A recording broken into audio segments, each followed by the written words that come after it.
Graça e paz. Estamos em mais um estudo da Palavra de Deus para abençoar a sua vida em o nome do Senhor Jesus. E o tema de hoje é o homem de Deus. Eu quero basear na história de Apolo, lá em Atos dos Apóstolos, no capítulo 18, a partir do versículo 24. Nós vamos ver algumas características na vida, no caráter desse homem, que o qualifica como homem de Deus, e assim trazer lições para a nossa vida, para que copiemos ele nesse sentido. Olha o que diz o versículo 24 de Atos capítulo 18. Nesse meio tempo chegou a Éfeso um judeu natural de Alexandria, chamado Apolo, homem eloquente e poderoso nas Escrituras. Quando nós vemos o termo poderoso nas Escrituras, é um homem que tinha um certo preparo, um certo conhecimento na Escritura. Se os textos do Novo Testamento levaram cerca de 30 anos depois de Cristo para começarem a ser escritos, de que Escritura então se refere o texto? O Antigo Testamento, que também foi usado pelo Senhor Jesus para a pregação. Agora analisa comigo, ele tinha o conhecimento da Bíblia. A nossa Bíblia, o nosso cânon é dividido em 4. O Pentateuco com os 5 primeiros livros, aí vem os livros históricos, os livros poéticos e os proféticos. A Bíblia judaica já se divide em 3, entre o Pentateuco, os históricos e os proféticos. Pois bem, esse homem chamado Apolo, ele tinha conhecimento das Escrituras e através dela ele ensinava com precisão acerca de Jesus. É o que nós encontramos aqui dentro desse texto. Então a primeira qualificação para um homem de Deus é que ele tem que ser uma pessoa preparada, habilitada, que tenha conhecimento para administrar a obra de Deus. Preste atenção, no capítulo de 2 Timóteo 2, versículo 21 diz assim: assim pois, se alguém a si mesmo se purificar destes erros, será utensílio para a honra, santificado e útil ao seu possuidor, estando preparado para toda boa obra. Ou seja, o homem de Deus tem que estar pronto para toda boa obra. Ele tem que ter qualificação, não só de conhecimento, mas também no seu caráter.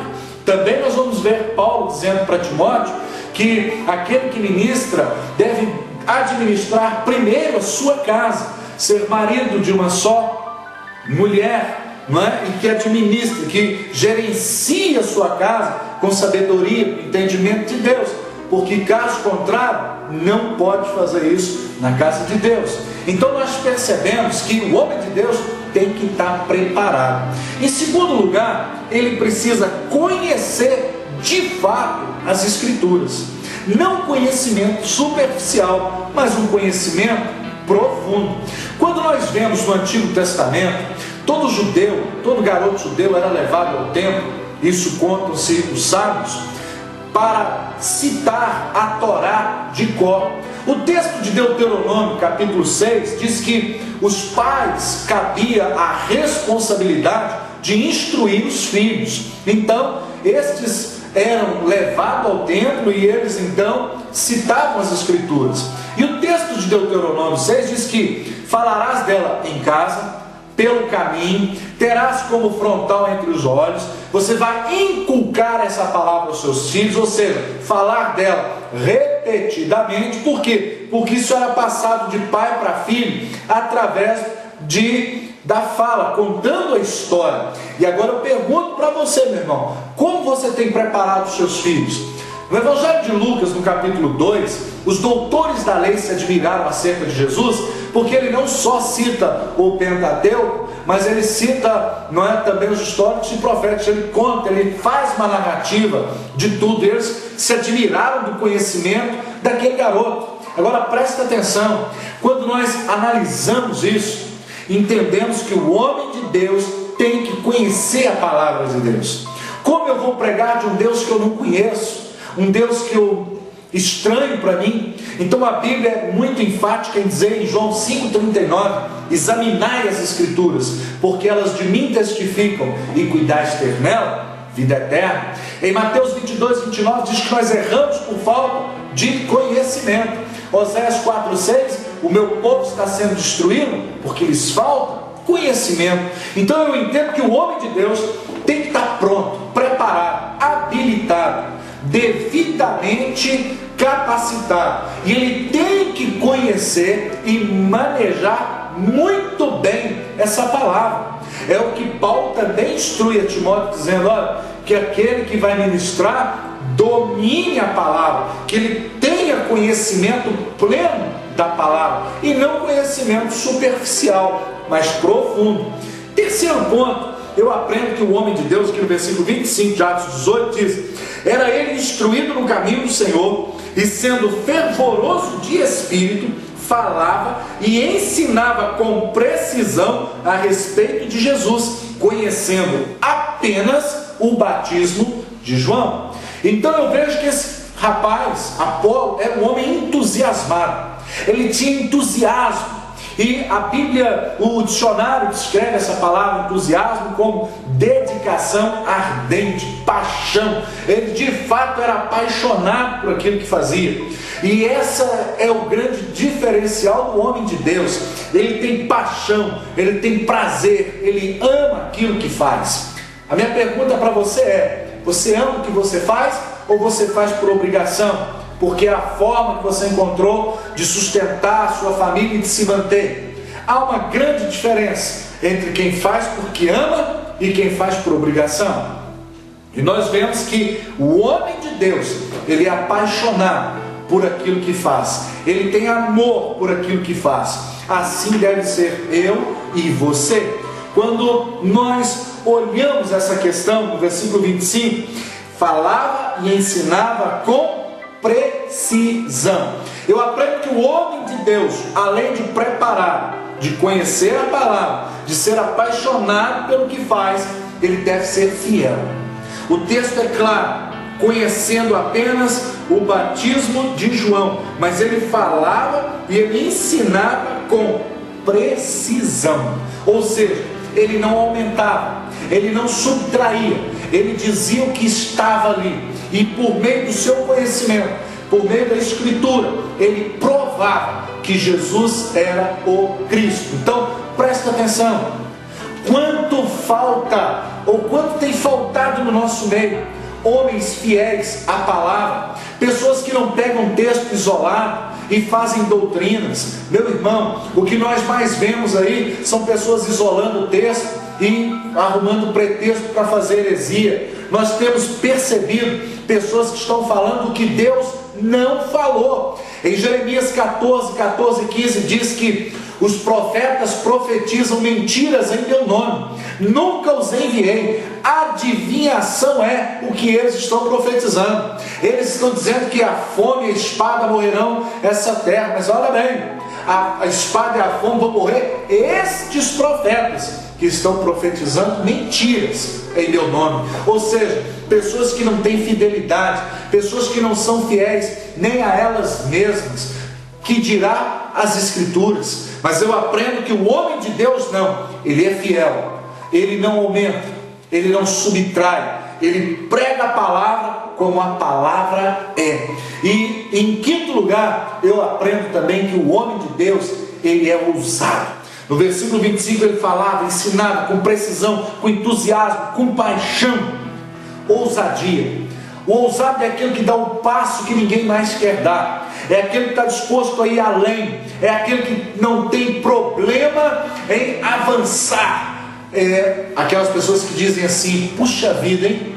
Olha, não é que deu certo, rapaz, ele foi lá, não é que ele conseguiu, mas por quê? Porque ele foi ousado. A palavra ousado também, ela tem alguns adjetivos: destemido, corajoso, audaz, atrevido, audacioso. É aquele que não tem medo de se aventurar em Deus, ok? Pés firmes no chão, coração e mente voltados para Deus. São pessoas que estão dispostas a saltar nos braços do Senhor, sem medo de passar por ridículo. Então, meu irmão, eu aprendo que o homem de Deus, ele é ousado, ele faz o que ninguém mais faz, ele tem coragem de dar passos de fé, em direção àquilo que Deus determinou para a sua vida. E em sexto lugar, versículo 27, querendo ele percorrer a Acaia. Sabe o que eu aprendo aqui? É uma pessoa, o homem de Deus, ele é diligente, ele é esforçado,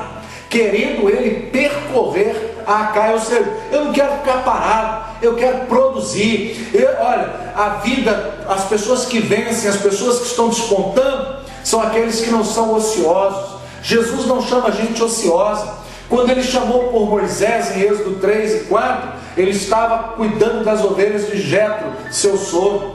Eu não vejo ele chamando gente desocupada. Mateus estava na coletoria, não é, cobrando impostos. Pedro estava lá na sua profissão de pescador. Então nós vamos ver Levi também, cobrador de impostos, pessoas ocupadas. Ele não chamou ninguém desocupado. Às vezes muitas pessoas não querem assumir compromisso, não estão a fim de trabalhar, de se doar na obra de Deus, e jogam então a culpa no trabalho.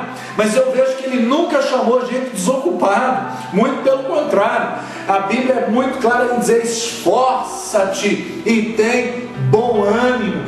A Bíblia nos mostra que só é abençoado gente esforçada, gente que não cruza os braços, pessoas que estão dispostas a avançar, a romper, em dar passos de fé em direção ao Senhor. Eu vejo isso aqui na vida de Apolo, um homem preparado, um homem que conhecia aquilo que ensinava, um homem que tinha entusiasmo, paixão, um homem que era fiel, não deturpava a palavra, uma pessoa ousada, uma pessoa que se esforçava para pregar o Evangelho, para levar uma mensagem que tinha o poder de mudar a vida das pessoas.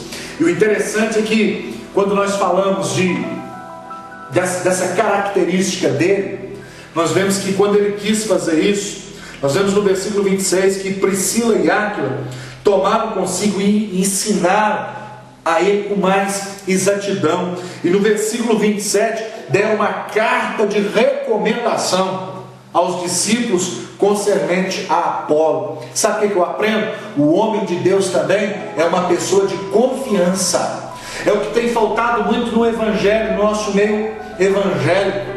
Homens de confiança. O que nós mais temos visto aí são obreiros do vento, homens que estão preocupados mais em se manter do que pregar o Evangelho. A igreja, o púlpito virou o palco da empresa deles, a mesa central da sua empresa. As ovelhas não são olhadas como ovelhas, mas como cifras, formas de se ganhar dinheiro. Pastores não têm conhecido as suas ovelhas pelo nome, mas pelos valores. Aquele é 100, aquele é 200, aquele é 1000, aquele é 5000. Querido, você é uma pessoa de confiança. Você precisa ser, para ser um homem de Deus, tem que ser uma pessoa de confiança. As pessoas têm que ter confiabilidade em ti, meu irmão, porque caso contrário, você está perdendo seu tempo. Apolo está me mostrando aqui que o homem de Deus é uma pessoa de confiança. As pessoas podem dar uma carta de referência a seu respeito, as pessoas podem dizer quem você é, elas podem avalizar você, você não vai dar prejuízo, você não vai usar o nome da pessoa e depois sujar, você é uma pessoa de confiança. Embora a Bíblia já nos adverte que não devemos ser fiador de ninguém, porque senão nós vamos ter problema, mas enfim, é um assunto para outro dia. O que eu quero dizer para você é: o homem de Deus tem que ser de confiança. Quantos homens e mulheres de Deus de confiança têm faltado no nosso meio? Pessoas que vão compartilhar problemas com seus líderes e depois têm as suas vidas expostas por aqueles que deveriam ser pessoas de confiança. Pastores que têm a língua grande, o dom de língua deles é expor a vida pessoal de seus membros. Por quê? Porque não são mais pessoas de confiança, não são mais homens de Deus. Está faltando preparação, está faltando conhecimento da palavra, está faltando paixão de fato pelo Evangelho e pelas almas. Mas nós vemos aqui, esse garoto era esforçado. Eu quero percorrer, eu quero andar, eu quero falar do amor de Deus. E eu pergunto a você: você tem tido entusiasmo? Você tem tido prazer de ir à igreja? Ou você também joga a culpa nos líderes? Eu vou na igreja para quê? Fulano é assim, Beltrano é assado. Querido, Romanos 14:12 diz que cada um dará conta de si mesmo a Deus. Então está na hora de começarmos a nós tomarmos a nossa posição e fazermos aquilo que temos que fazer. Independentemente que A ou B não faça, nós precisamos fazer. A parábola do bom samaritano nos ensina isso. O sacerdote não fez, o levita não fez, mas o samaritano fez. Porque às vezes nós estamos fazendo como o levita, racionalizando o erro em cima do erro do outro. O sacerdote que era sacerdote, tinha que fazer, não fez, eu vou fazer? Meu irmão, não é assim que funciona.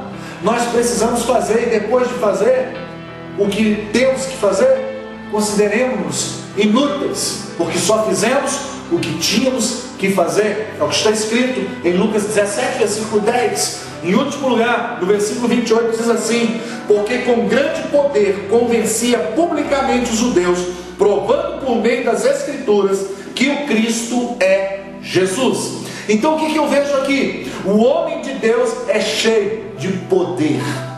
Está faltando poder hoje. Se a igreja do Senhor Jesus soubesse o poder que tem, não ficaria à mercê da mão de uma meia dúzia de obreiros do ventre, de pessoas que estão ocupando cargos públicos, transvestidos de evangélicos, transvestidos de pastores. Nós já somos mais de 40 milhões no país, já poderíamos eleger o nosso próprio presidente evangélico, mas o que nós vemos é interesse. Cada um quer defender o que é seu. Esquecemos que temos o poder de fazer a diferença. Mas se não é a minha igreja que vai estar na frente, então eu não apoio. Se não são as pessoas da minha denominação que vão ocupar posições, então eu estou fora. Nós estamos esquecendo que nós não somos competidores, nós somos trabalhadores do mesmo Senhor e vamos prestar contas para o mesmo Deus. Então, querido, está faltando poder na igreja de hoje para fazer a diferença nessa sociedade. Coisas que estão sendo passados, projetos aí, porque a igreja não se une, porque cada um está vivendo dentro do seu próprio mundinho. E infelizmente o evangelho, como diz o apóstolo Pedro em 2 Pedro capítulo 2, no versículo de número 3, fizeram comércio mesmo.